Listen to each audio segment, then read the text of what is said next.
Mon premier voyage en Inde, c'était en 1997. À l'époque, je travaillais sur un projet, Les Mondes de l'école, pour lequel j'ai voyagé durant un mois et demi un peu partout à travers l'Inde. J'y suis retourné une seconde fois en 2000 dans le cadre d'une série de portraits intitulée Intouchable. J'y suis retourné plusieurs fois et j'y suis retourné pour m'y installer en 2005 dans le Kerala, dans le sud de l'Inde, dans le cadre du projet Watching TV. Je n'étais plus voyageur, mais j'y habitais.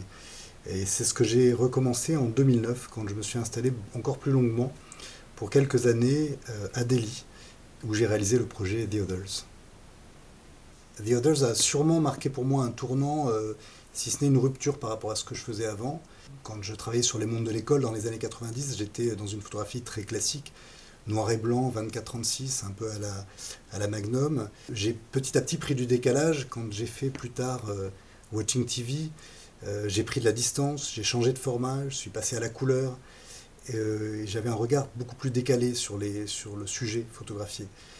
Quand je suis retourné vivre en Inde en 2009 pour The Others, j'ai complètement inversé le processus parce que au lieu d'aller là-bas avec ma propre culture photographique et approche photographique et de photographier les autres, les Indiens, que je ramenais ensuite chez moi en Europe, j'ai utilisé les codes et les pratiques de la photographie indienne, dont je me suis approprié petit à petit le savoir-faire, et je n'ai photographié des Indiens que ce que j'arrivais à en percevoir. Et je les ai photographiés sans les photographier, puisqu'à l'arrivée, aucun Indien n'est photographié dans The Others. Je ne me suis jamais senti journaliste. J'ai toujours eu des doutes par rapport à la photographie, et très vite j'ai assumé sa subjectivité. Euh, Quel que soit le projet, que ce soit les mondes de l'école, que ce soit Watching TV, quelle que soit l'approche, la photographie est la construction d'une image et reste un point de vue d'une personne, d'un photographe, le regard de quelqu'un. C'est ça qui m'intéresse quand je vois le travail d'autres photographes. Pour The Others, je suis allé plus loin dans cette démarche au sens où d'une certaine façon, tout est délibérément construit.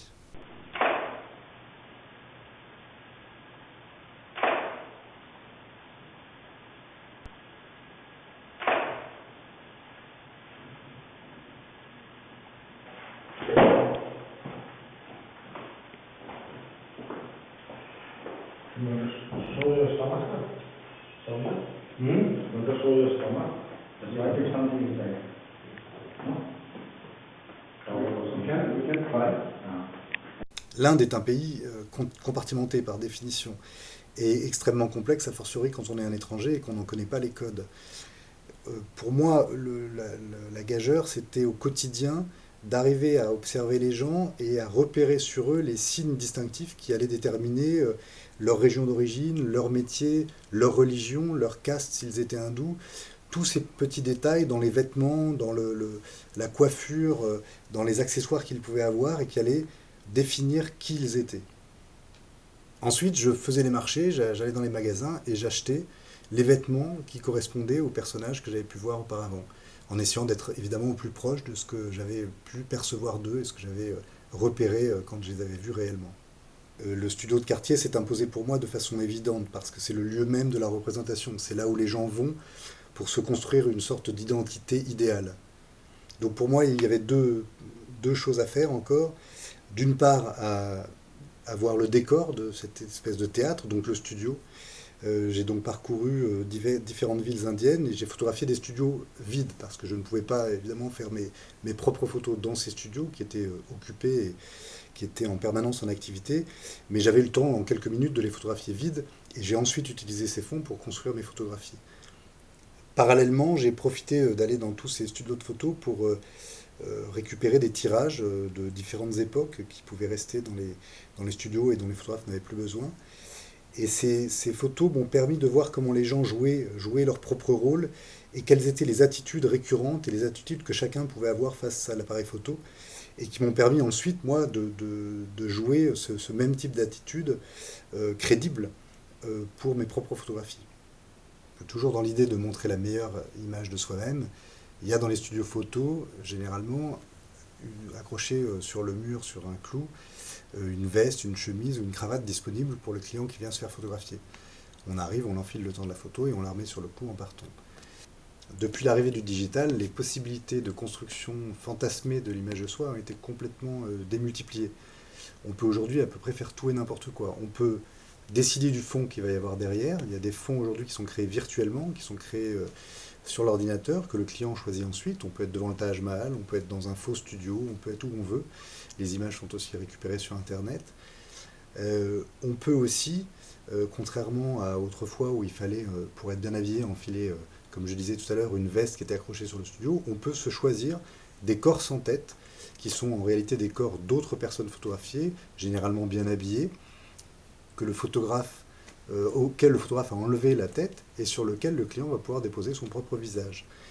On peut aussi changer d'accessoire, on peut choisir un autre fauteuil, on peut choisir une autre coupe de cheveux, on peut choisir des tas de choses comme ça, une infinité de possibilités, et encore une fois, une infinité de possibilités de construire une image de soi rêvée.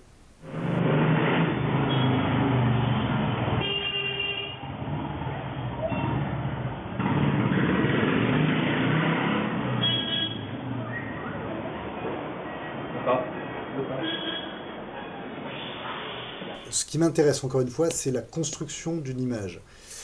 On vient de voir à l'instant qu'il n'y a pas de limite dans l'image qu'on peut avoir de soi fantasmée. Il y a plusieurs pratiques comme ça en Inde de construction de l'image que j'ai observées et que j'ai été chercher. Et notamment, il y en a une qui m'a beaucoup intéressé, qui est la reconstruction d'une image préexistante, c'est-à-dire une photographie ancienne, abîmée par le temps, par les déchirures, par l'humidité, qu'on va aller faire reconstruire par un studio photo. Le cas classique, c'est de quelqu'un qui perd son père ou son grand-père et qui va prendre la photo emblématique de cette personne pour l'emmener chez le photographe afin qu'il la restaure de façon à pouvoir ensuite l'accrocher chez soi ou dans son commerce par exemple, comme une sorte d'emblème garante de la lignée.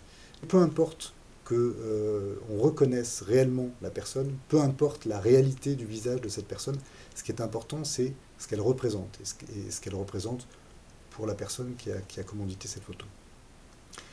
Pour pousser à l'extrême cette pratique, j'ai tenté une expérience en déchirant en plusieurs morceaux certains des portraits que j'avais réalisés, et j'ai donné une partie des morceaux à un studio et l'autre partie à un autre studio de retouche numérique. Et je leur ai demandé, un peu comme ça se pratique donc en Inde, de reconstituer la photographie, le visage, et ensuite de le coloriser. Certains y ont ensuite ajouté un fond, d'autres non. On peut observer le résultat. Pour aller encore un petit peu plus loin et pour inverser de nouveau le processus, je me suis amusé cette fois-ci à donner une photographie à un peintre, en m'appuyant de nouveau sur les traditions indiennes, notamment de la peinture d'affiches de films ou de la peinture publicitaire. Et j'ai demandé à ce peintre, en lui donnant donc un tirage photographique noir et blanc, de faire une peinture, une toile, en le laissant totalement libre du choix de la couleur et de l'interprétation du fond, de reproduire cette photographie. Ce qui est très étonnant, c'est que généralement, le résultat est plus proche de la réalité que ce que pouvaient faire par exemple les studios numériques. La peinture du peintre est tellement précise qu'on pouvait voir par exemple quand j'ai des lunettes noires, quand les personnages ont des lunettes noires, on peut voir les reflets des parapluies de mon propre studio photo, ce qui était assez surprenant. Un jour où le peintre m'avait proposé de lui envoyer la photo par mail et non pas en tirage papier comme je le faisais habituellement, il y a eu un phénomène qui était assez surprenant. Quand il m'a rendu la peinture, je l'ai trouvée moins bien faite que d'habitude, moins précise, presque floue. Et je lui ai demandé ce qu'il s'était passé et le peintre m'a expliqué qu'il n'avait pas réussi à ouvrir la pièce jointe de mon mail, donc de la photographie, et il avait donc fait sa peinture à partir de la vignette du mail, probablement en l'agrandissant, et la peinture est donc pixelisée parce que le peintre a été tellement précis dans sa peinture qu'il a reproduit le pixel. Et j'ai trouvé assez étonnant, et une certaine ironie du sort, au final, finir avec une peinture pixelisée. Donc des grains d'argent, du pixel, de la peinture, peu importe le support. En fait, ce qui m'intéresse, c'est dans cette photographie utilitaire ou populaire, c'est ce qu'elle raconte sur la société. Et mon constat souvent, c'est que ce type de photographie-là en raconte davantage que la photographie documentaire, ou dite documentaire. Je me pose souvent la question, pour des gens qui vivraient dans 50 ou 100 ans, de ce qu'ils vont comprendre de notre époque en regardant les photos qui ont été réalisées. Et je me dis souvent, peut-être qu'à travers des albums de famille ou à travers des photos, même faites pour la publicité ou même faites évidemment dans les studios de quartier, ils comprendront beaucoup plus de choses parce que peut-être que d'une certaine façon ces documents auront pour certains une certaine objectivité sur l'époque qu'à travers des regards de photographes professionnels, photojournalistes ou photographes documentaires. Évidemment, dans le projet The Others, on n'est pas dans la vraie photographie vernaculaire ou utilitaire. On est dans une sorte de supercherie, puisque tout est construit. Mais ce qui m'intéresse, c'est cette vision en deux temps que peut avoir le spectateur, c'est-à-dire y croire dans un premier temps, et puis ensuite, après avoir compris le subterfuge, se poser la question de la réalité de la photographie, de la réalité de ce qu'il voit, et de qui sont ces personnages qui sont incarnés. J'aime bien cette lecture en deux temps, et j'aime bien l'idée que le spectateur soit complice d'une certaine façon du jeu que j'ai créé avec lui, mais qu'il ne comprend pas tout de suite.